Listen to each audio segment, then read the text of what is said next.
Profiter de la vie, ça veut dire vivre de ses passions, je pense. C'est-à-dire qu'il n'y ait aucun moment qui soit une obligation. Que tous les moments qu'on vive soient un vrai bonheur, une vraie envie, et que ça nous remplisse d'énergie, que ça nous remplisse d'accomplissement personnel, d'apprentissage, et que tout ça, que chaque moment soit comme ça, quoi. Qu'il n'y ait pas un moment à se dire ah je vais attendre le week-end et puis en fait cette semaine bon c'est comme ça. Non, c'est aujourd'hui, et aujourd'hui ça peut être le dernier jour, quoi, et de vivre. C'est un peu cliché quoi, mais chaque jour comme le dernier, quoi.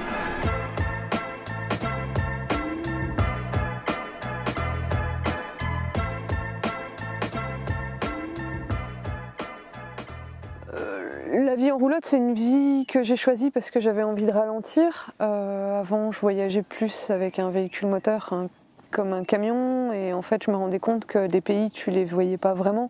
Tu faisais que les traverser pour aller d'un point A et rejoindre un point B. Et en fait, tout ce qui se passe sur la route entre le A et le B, finalement, t'es juste en transit et tu prends pas le temps de vivre les choses, rencontrer les gens et voir les endroits pour de vrai, quoi. Donc, il y a eu un moment donné où j'ai continué d'avoir envie d'aller découvrir un peu le monde, mais autrement, en prenant le temps et en ayant envie de pouvoir m'arrêter facilement dans des lieux où je puisse apprendre des choses d'autres gens.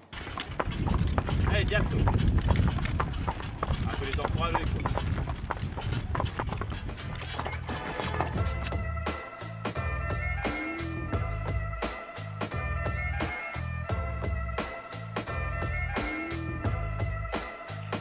Alors la roulotte, déjà ça crée un attrait.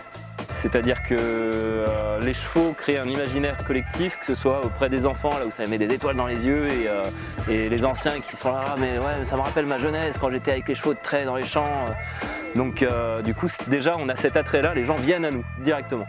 Et en fait, c'est de faire quelque chose avec ça. Moi, initialement, c'était le voyage en roulotte, parce que je suis dans le cheval, j'ai toujours été dans le voyage, je voulais cumuler les deux passions.